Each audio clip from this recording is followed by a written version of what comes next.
আসসালামু আলাইকুম ওয়া রাহমাতুল্লাহি ওয়া বারাকাতুহু নাহমাদুহু ওয়া নুসাল্লি আলা রাসূলিহিল কারীম আম্মা বা'দু ফাআউযু বিল্লাহি মিনাশ শাইতানির রাজীম বিসমিল্লাহির রহমানির রহিম।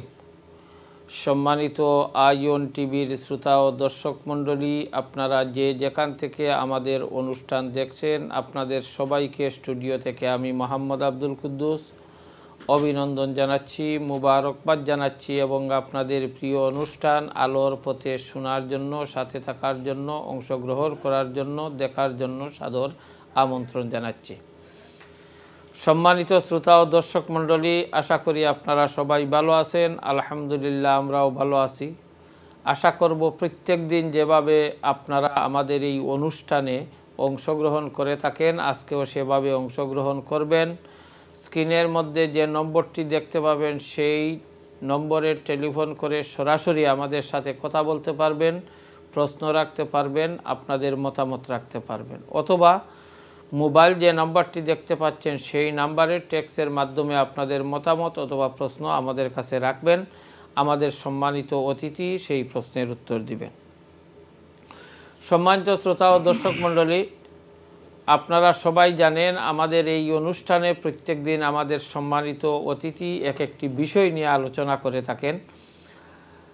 আজকে যে বিষয় সম্পর্কে আলোচনা করবেন সে বিষয়টি হচ্ছে নামাজ এবং নামাজের একটি দিক। আমরা বিগত কয়েক সপ্তাহ থেকে নামাজের বিভিন্ন দিক নিয়ে আলোচনা করছি।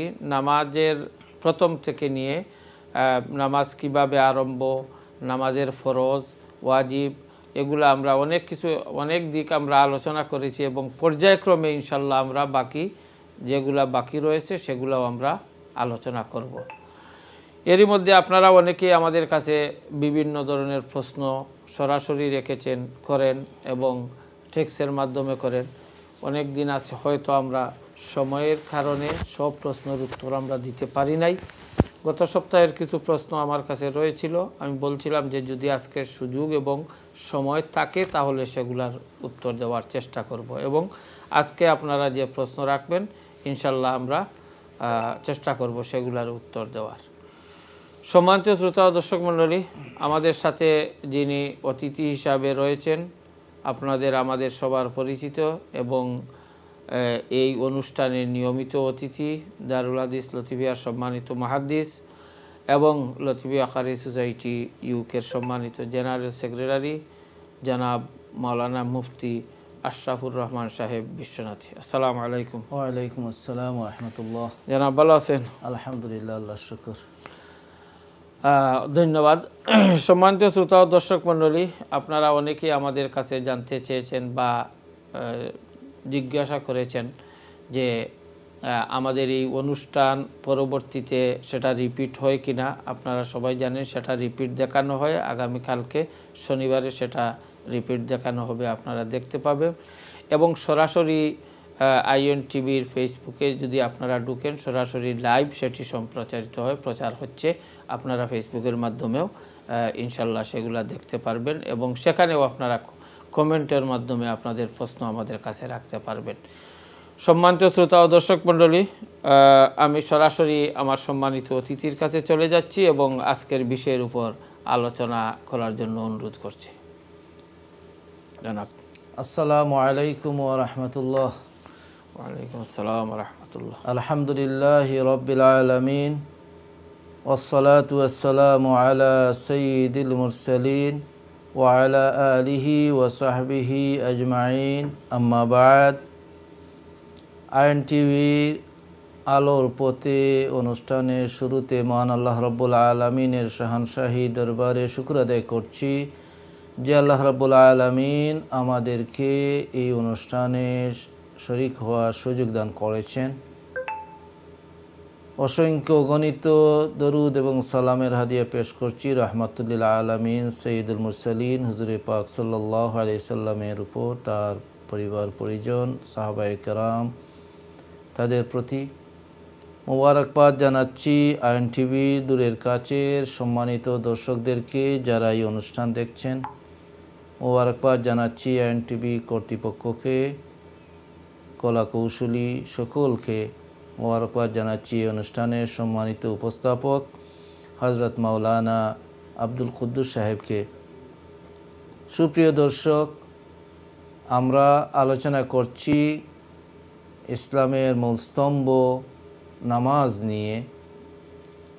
সালাত, যে নামাজ মুমিনের উপর ফরজ, সেই নামাজটি আমরা কীভাবে আদায় করব, সেই নামাজের বিভিন্ন মাসআলা মাসাইল দিক নিয়ে আমরা আলোচনা করছি।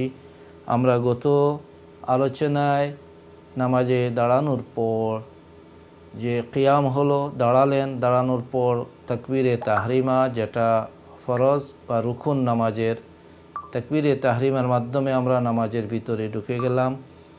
তারপর সানা পড়লাম। এই বিষয়গুলো আমরা আলোচনা করেছি। সানা পড়া সেটা সুন্নাহ। এরপর আমরা শুরু করব তাউজ এবং তাসমিয়া, অর্থাৎ আউযুবিল্লাহ পড়ব, বিসমিল্লাহ পড়ব। যেহেতু আমরা কোরআনে করিম থেকে তিলাওয়াত করা নামাজের মধ্যে ফরজ, যেটাকে বলা হয় কিরাত। আল্লাহ সুবহানাহু ওয়া তাআলা কোরআনে করিমে আমাদেরকে নির্দেশ দিচ্ছেন, ফাকরাউ মা তায়াসসারা মিনাল কোরআন, তোমরা নামাজে কোরআনে করিম থেকে যা তোমাদের জন্য সহজ হয় তোমরা তা তিলাওয়াত করো। তাই নামাজের মধ্যে কিরাত হচ্ছে ফরজ। কিরাত হচ্ছে কোরআনে করিম থেকে তিলাওয়াত করা। কোরআনে করিমের যে কোনো স্থান থেকে তিলাওয়াত করাকে কিরাত বলা হয়। আর নামাজের মধ্যে মৌলিক ফরজ হচ্ছে বা রুকন হচ্ছে কোরআনে করিম থেকে তিলাওয়াত করা। নামাজ যদি ফরজ নামাজ হয়ে থাকে, তাহলে ফরজ নামাজের 4 রাকাত বিশিষ্ট নামাজের প্রথম 2 রাকাতে কিরাত পড়া ফরজ, এবং 3 রাকাত বিশিষ্ট নামাজ হলে, যেমন মাগরিবের নামাজ, প্রথম 2 রাকাতে কিরাত পড়া ফরজ। এবং যদি নামাজ 2 রাকাত বিশিষ্ট হয়, ফজরের নামাজ, 2 রাকাতেই কিরাত পড়া ফরজ। অর্থাৎ ফরজ নামাজের প্রথম 2 রাকাতে কিরাত পড়া ফরজ, কোরআনে করিম থেকে তিলাওয়াত করতে হবে।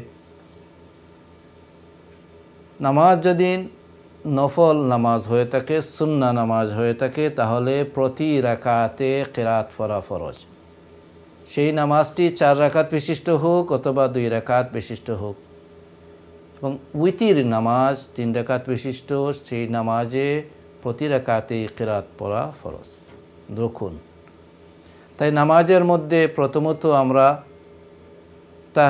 তাকবীরে তাহরিমার মাধ্যমে নামাজের একটি রুকুন আদায় করলাম। তারপর তার মধ্যে সুন্নাহ আমরা সানা পড়ে নিলাম। সানা পড়ার পর কিরাত শুরু করব। কিরাত শুরু করতে আল্লাহ রাব্বুল আলামিন আমাদেরকে নির্দেশ দান করছেন যে আমরা শয়তান থেকে আল্লাহ রাব্বুল আলামিনের কাছে আশ্রয় চাইব। তাই তাউজ বা আউযুবিল্লাহ পাঠ করা এবং তারপর বিসমিল্লাহ তিলাওয়াত করা, এবং সেটা আমরা আস্তে আস্তে পড়ব। দ্বিতীয়ত, হাদিস শরীফের মধ্যে এসেছে, রাসূল পাক সাল্লাল্লাহু আলাইহি ওয়াসাল্লাম ইরশাদ করেছেন, লা সালাতা ইল্লা বিফাতিহাতিল কিতাব, কোনো নামাজ পরিপূর্ণ হবে না যতক্ষণ পর্যন্ত সেই নামাজে সূরা ফাতিহা পড়া হবে না। কোরআনে কারীমে সূরা ফাতিহা অত্যন্ত গুরুত্বপূর্ণ একটি সূরা, যে সূরা ফাতিহাকে উম্মুল কোরআন বলা হয়ে থাকে, যে সূরা ফাতিহাকে সূরাতুশ শিফা বলা হয়ে থাকে। যেই সূরা ফাতিহা সেটা উম্মুল কোরআন, কোরআনে কারীমের সারসংক্ষেপ, কোরআনে কারীমের মূল ভিত্তি সূরা ফাতিহাতে। এবং সেই ফাতিহা সূরাকে সূরাতুদ দুআ বলা হয়ে থাকে। এই সূরা ফাতিহার মাধ্যমে আমরা আল্লাহ রাব্বুল আলামিনের কাছে আমাদের পরিচয় তুলে ধরি, এবং আমরা আল্লাহ রাব্বুল আলামিনের পরিচয় কিভাবে পেয়েছি, আল্লাহর পরিচয় কি, সেটা আমরা প্রথমত প্রকাশ করি সেই সূরা ফাতিহার মাধ্যমে। তারপর আমাদের সাথে আল্লাহ রাব্বুল আলামিনের সম্পর্ক কী, সেই সম্পর্কটিকে আমরা প্রকাশ করি। তারপর আল্লাহ রাব্বুল আলামিনের কাছে আমরা সিরাতে মুস্তাকিম বা সঠিক সরল পথ আল্লাহ রাব্বুল আলামিনের কাছে আমরা কামনা করি, এবং আমরা আল্লাহর কাছে আশ্রয় চাই অসত্য গুমরাহি পথ থেকে। তাই নামাজে, ফরজ নামাজে সূরা ফাতিহা পাঠ করা বা অন্য নামাজে সূরা ফাতিহা পাঠ করা সেটা হচ্ছে ওয়াজিব, এবং সেই সূরা ফাতিহার সাথে অন্য একটি সূরা পাঠ করা অথবা কোরআনে কারীমের অন্য অংশ তিলাওয়াত করা সেটাও ওয়াজিব। অর্থাৎ সাধারণভাবে কোরআনে কারীম থেকে তিলাওয়াত করাটা হচ্ছে ফরজ, যার কারণে একজন নামাজি যদি সূরা ফাতিহা তিলাওয়াত করেন প্রথম রাকাতে এবং তিনি অন্য সূরা তিলাওয়াত করতে ভুলে যান, অথবা কেউ যদি সূরা ফাতিহা তিলাওয়াত করতে ভুলে যান অন্য সূরা তিলাওয়াত করে নেন, তাহলে তিনি যখন সেটা ভুলক্রমে করলেন সাহু সেজদা দিয়ে দিলে তার নামাজ শুদ্ধ হয়ে যাবে, যেহেতু কোরআনে কারীম থেকে তিলাওয়াত করা হচ্ছে আল্লাহ রাব্বুল আলামিনের পক্ষ থেকে ফরজ। আল্লাহ রাব্বুল আলামিন আমাদেরকে জানিয়ে দিচ্ছেন যে তোমরা কোরআনে কারীম থেকে তিলাওয়াত করো। তাই সূরা ফাতিহা যখন তিলাওয়াত করা হয়ে গেল কোরআনে কারীম থেকে তিলাওয়াত হয়েছে, যার কারণে ফরজ আদায় হয়ে গিয়েছে, এবং সূরা ফাতিহা হিসেবে তিলাওয়াত করা সেটা ওয়াজিব, এবং কোরআনে কারীমের অন্য সূরা অন্য স্থান থেকে তিলাওয়াত করা সেটা ওয়াজিব। তাই সেই ওয়াজিব তরক করার কারণে তাকে সাহু সেজদা দিয়ে দিলে নামাজ হয়ে যাবে। অনেকে আমরা অনেক সময় প্রশ্ন করে থাকি, এই আলোচনার মাধ্যমে আশা করি আমাদের সেই প্রশ্নের আনসার হয়ে যাবে, যে কেউ যদি ভুলক্রমে সূরা ফাতিহা নামাজে না পড়েন, তারপর তিনি শেষ বৈঠকে নামাজ শেষ করার আগে সাহু সেজদা দিয়ে দিলে তার নামাজ বিশুদ্ধ হয়ে যাবে। তেমনিভাবে কেউ যদি সূরা ফাতিহা তিলাওয়াত করেন এবং নামাজের প্রথম 2 রাকাতে অন্য কোনো সূরা তিলাওয়াত করেন না ভুলক্রমে, তাহলে তিনি নামাজ শেষাংশে সাহু সেজদা দিয়ে দিলে তার নামাজ আদায় হয়ে যাবে। সূরা ফাতিহা যখন তিলাওয়াত করা হবে, আমরা যখন জামাতের সাথে নামাজ আদায় করব, আমরা সূরা ফাতিহা এবং কোরআনে কারীমের তিলাওয়াত যেটি ইমাম সাহেব তিলাওয়াত করবেন সেই তিলাওয়াতের সময় আমরা নীরব থাকবো, আমরা তিলাওয়াত শুনব। আল্লাহ রাব্বুল আলামিন নির্দেশ দান করেছেন, ফাইজা কুরিয়াল কোরআন ফাসতামিউ লাহু ওয়া আনসিতু লাআল্লাকুম তুরহামুন। যখন কোরআনে কারীম তিলাওয়াত করা হয় তোমরা নীরবতা অবলম্বন করো এবং মনোযোগ সহকারে শ্রবণ করো। এই আয়াতে কারিমার মাধ্যমে বোঝা গেল যখন ইমাম তিলাওয়াত করবেন, আমরা যখন জামাতের সাথে নামাজ আদায় করব, তখন কোরআনে কারীমের তিলাওয়াত সেটা ইমাম সাহেব তিলাওয়াত করবেন, আমরা শুনব, আমরা নীরবতা অবলম্বন করব, আমরা তিলাওয়াত করব না। আর যখন সেই ব্যক্তি নিজে একা ইমাম হবেন, নিজে ইমাম অথবা তিনি নিজে একা নামাজ আদায় করছেন, তখন তিনি সূরা ফাতিহা তিলাওয়াত করবেন, তার সাথে সাথে কিরাত তিলাওয়াত করবেন, কিরাত পাঠ করবেন। যেহেতু ইমাম সাহেবকে নির্ধারণ করা হয়েছে, রাসূল পাক সাল্লাল্লাহু আলাইহি ওয়াসাল্লাম ইরশাদ করছেন, জুইলাল ইমামু লিইউতাম্মা বিহি, ইমামকে নিযুক্ত করা হয়েছে তাকে অনুসরণ করার জন্য। তাই যখন ইমাম তিলাওয়াত করেন আনসিতু, তোমরা নীরবতা অবলম্বন করো, এবং যখন ইমাম সাহেব সূরা ফাতিহা শেষাংশে গায়রিল মাগদুবি আলাইহিম ওয়ালাদ-দাল্লিন বলেন, তখন তোমরা আমিন বলো। কেননা যখন ইমাম সাহেব সূরা ফাতিহা শেষ করেন এবং আল্লাহ রাব্বুল আলামিনের কাছে এই বলে শেষ করলেন যে আল্লাহ রাব্বুল আলামিন আমাদেরকে সিরাতে মুস্তাকিম এর পথে পরিচালিত করুন এবং আমাদেরকে ওই পথে পরিচালনার থেকে বিরত রাখুন, ওই পথে পরিচালনার থেকে আমরা যেন বিরত থাকি, পরিচালিত হওয়ার থেকে, ওই পথ থেকে তোমার কাছে আমরা ফানা চাচ্ছি, যে পথে চললে তোমার অসন্তুষ্টি এবং তোমার শাস্তির উপযুক্ত হতে হয়। এই দোয়ার মাধ্যমে সূরা ফাতিহা যখন শেষ হলো, সাথে সাথে আমিন বলবো, কারণ রাসূল পাক সাল্লাল্লাহু আলাইহি ওয়াসাল্লাম ইরশাদ করেছেন যে তখন ফেরেশতাগণ আমিন বলেন, ফেরেশতাগণ আমিন বলেন। তাই আমরা সূরা ফাতিহার সাথে যখন শেষ হবে সাথে সাথে আমিন বলবো। রাসূল সাল্লাল্লাহু আলাইহি ওয়াসাল্লাম বলেন, যার আমিন ফেরেশতাদের আমিনের সাথে মিলে গেল তাকে ক্ষমা করে দেওয়া হবে, তার সমস্ত গুনাহকে আল্লাহ রাব্বুল আলামিন ক্ষমা করে দেবেন।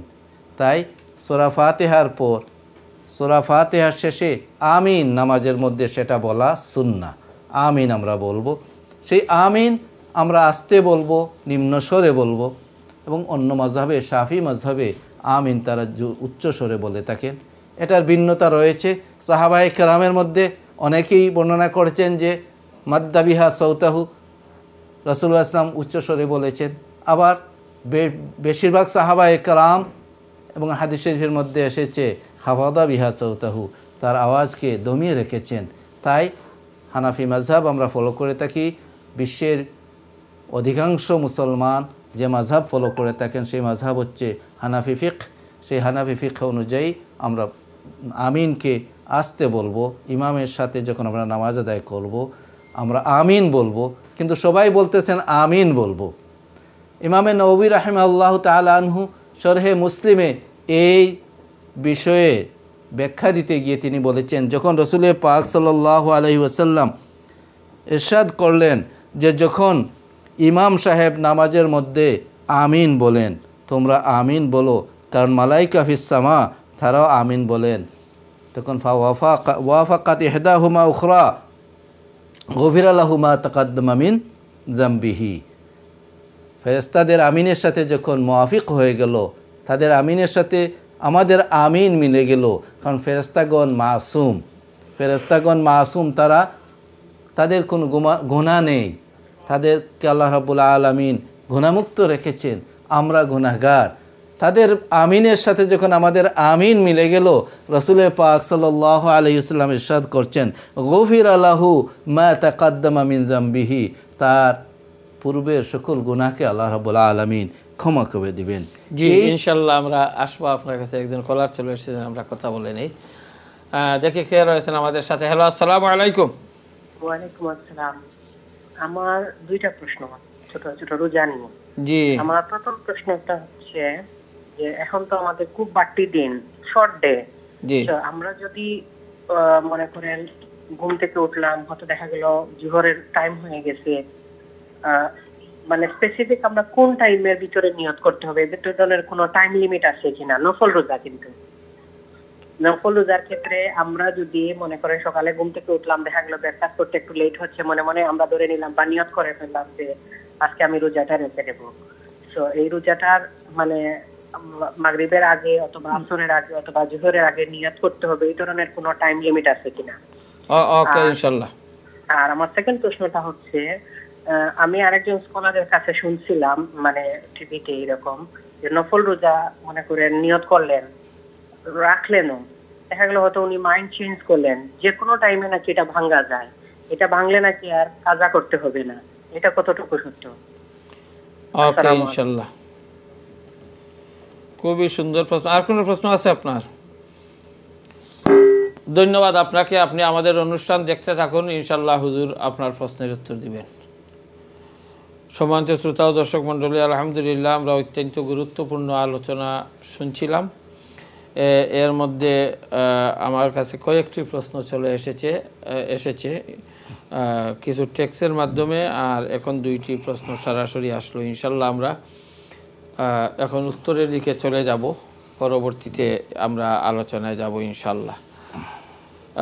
আমি ধন্যবাদ জানাচ্ছি যারা আপনারা অনুষ্ঠান দেখছেন এবং ধারাবাহিকভাবে সম্ভবত দেখছেন, যার কারণে যিনি প্রশ্ন করেছেন আলহামদুলিল্লাহ মানে আমাদের এই বিষয়ের উপর, এবং এই সম্ভবত এই আলোচনা উনি শুনছেন, শোনার পরিপ্রেক্ষিতে এই প্রশ্নগুলো উনি করেছেন।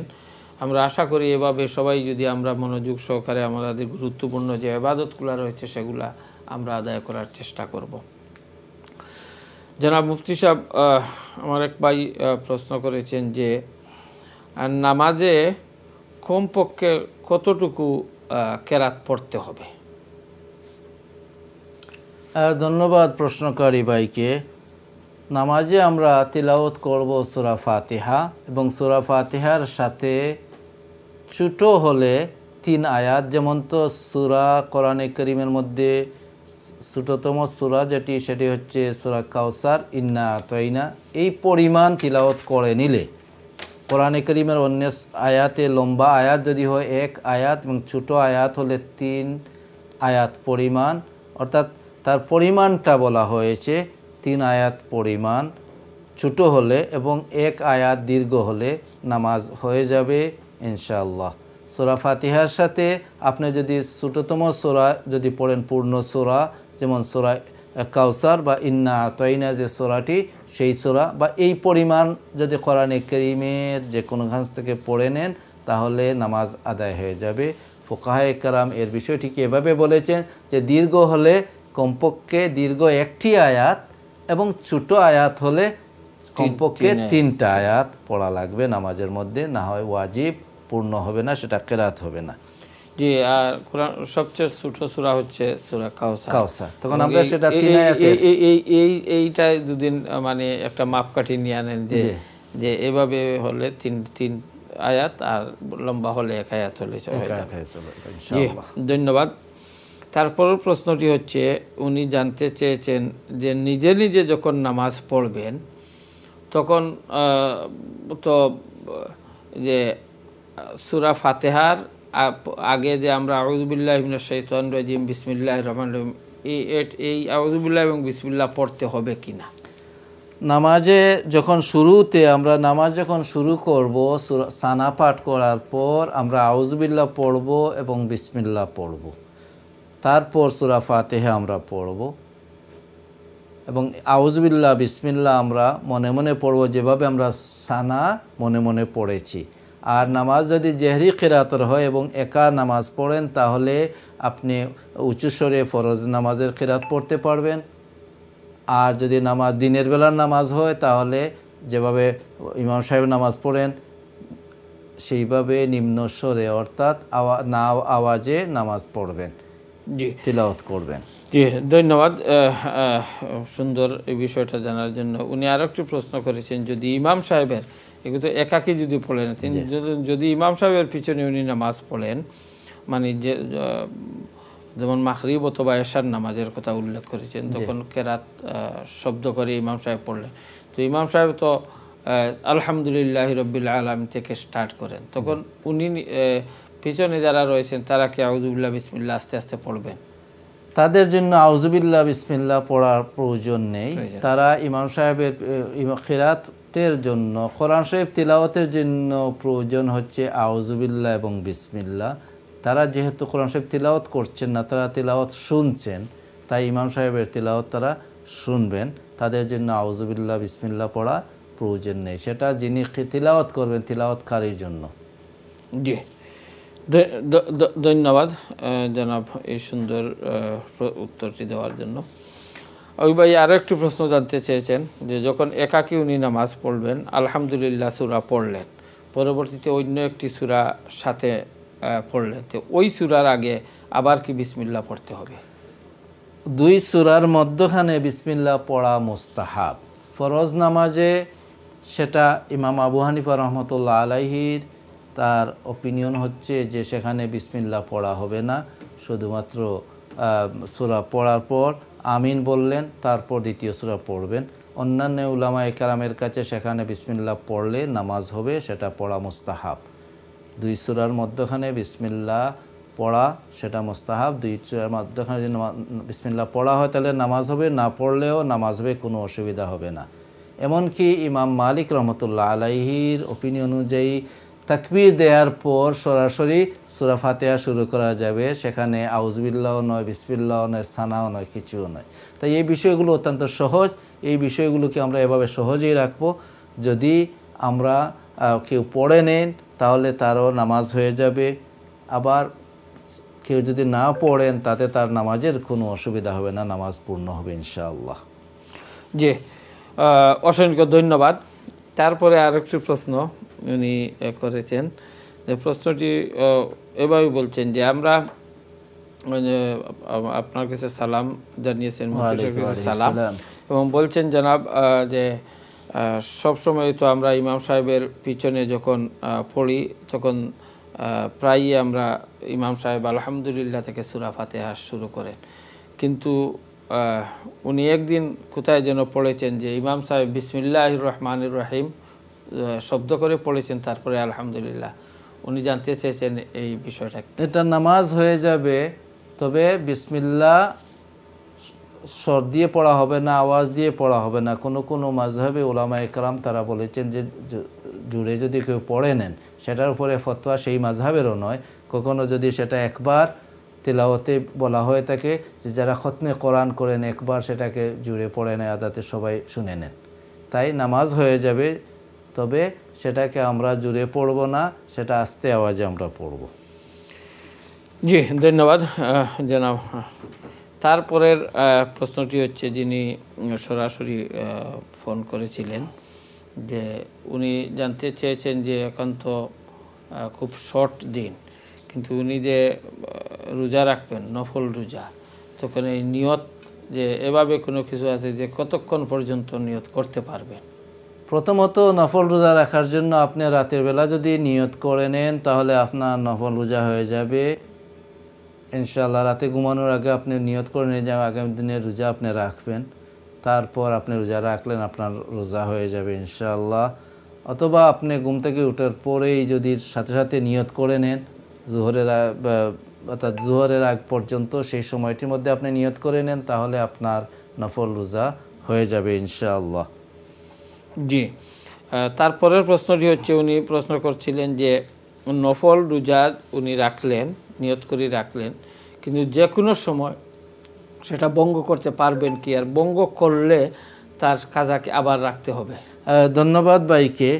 নফল রোজা যিনি রেখেছেন, যদি কোনো প্রয়োজন হয় তিনি নফল রোজা ভাঙতে পারবেন, সেটা তার ইচ্ছাধীন আছে। তিনি ইচ্ছা করলে ভাঙতে পারবেন কোন প্রয়োজনে। যেমন সেটাকে এমনও বলা হয়েছে, যেমন একজন মানুষ গেস্ট হয়েছেন, মেহমানদারিতে গিয়েছেন, তিনি নফল রোজা রেখেছেন, তখন তার সেই যার বাড়িতে মেহমান গিয়েছেন তাকে খুশি করার জন্য তিনি সেই নফল রোজাকে ভেঙে দিতে পারেন।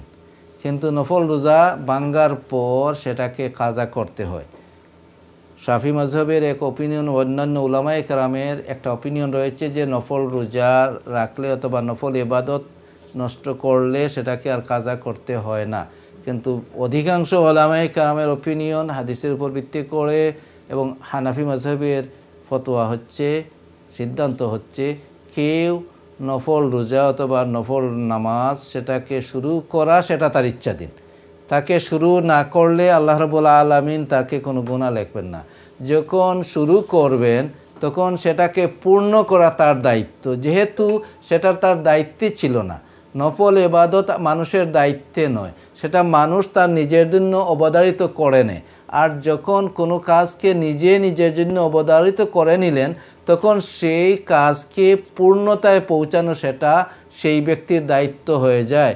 তাই আমরা নফল রোজা কেউ রাখলে কোনো কারণে সেটাকে আপনি ভাঙতে পারবেন প্রয়োজন হলে, কিন্তু পরবর্তীতে সেই আমলকে পুরা করতে হবে। নফল রোজা হলে সেটাকে রোজা রাখতে হবে, পরবর্তী সময়ে সেই একটা রোজা রাখতে হবে।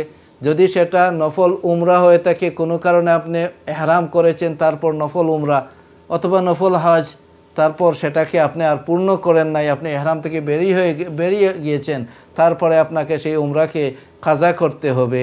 হাজ নফল হয় যদি, রাস্তায় গিয়ে আপনি ইহরাম করে নিয়েছেন, নিয়ত করে নিয়েছেন, তারপর নফল আপনি বের হয়ে আসতে পারবেন, কিন্তু সেটা বের হয়ে আসার কারণে সেই উমরার ইহরামকে আপনি ভঙ্গ করার কারণে আপনাকে সেই হাজ বা উমরাকে আবার আদায় করতে হবে। তেমনিভাবে রোজা যখন আপনি নিয়ত করে নিয়েছেন, রোজা রাখে নিয়েছেন, তখন সেটা ভঙ্গ করলে সেটাকে পূর্ণ করতে হবে। আল্লাহ রাব্বুল আলামিন কোরআনে কারীমে আমাদেরকে জানিয়ে দিয়েছেন যে তোমরা তোমাদের আমলকে নষ্ট করো না, তোমরা তোমাদের লা তুবতিলু আমালাকুম, তোমরা নিজে তোমাদের আমলকে নষ্ট করো না। যেহেতু একটি আমল নিজের উপর অবধারিত ছিল না, নফল ছিল, সেটা ইচ্ছাধীন ছিল, আল্লাহ রাব্বুল আলামিন সেটা দিয়েছেন বান্দার ইচ্ছার উপর। সে যদি চায় তাহলে সে সেটা পালন করবে, সে যদি পালন করে তো আল্লাহ রাব্বুল আলামিন তার জন্য অসংখ্য নিয়ামত রেখেছেন, সওয়াব রেখেছেন।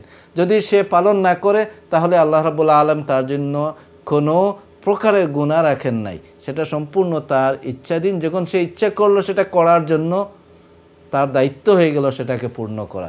তাই নফল রোজা যদি আপনি কোনো হুজুরের কাছ থেকে শুনে থাকেন, তিনি হয়তো শাফি মাযহাবের সেই ফিকহকে ফলো করেছেন এবং সেই অনুযায়ী তিনি বলেছেন, মেজরিটি উলামায়ে কেরাম এবং হানাফি মাযহাবের ফতোয়া হচ্ছে যে নফল রোজা রাখার পর সেটাকে আবার পূর্ণ করতে হবে যদি কোনো কারণে সেটাকে নষ্ট করা হয়।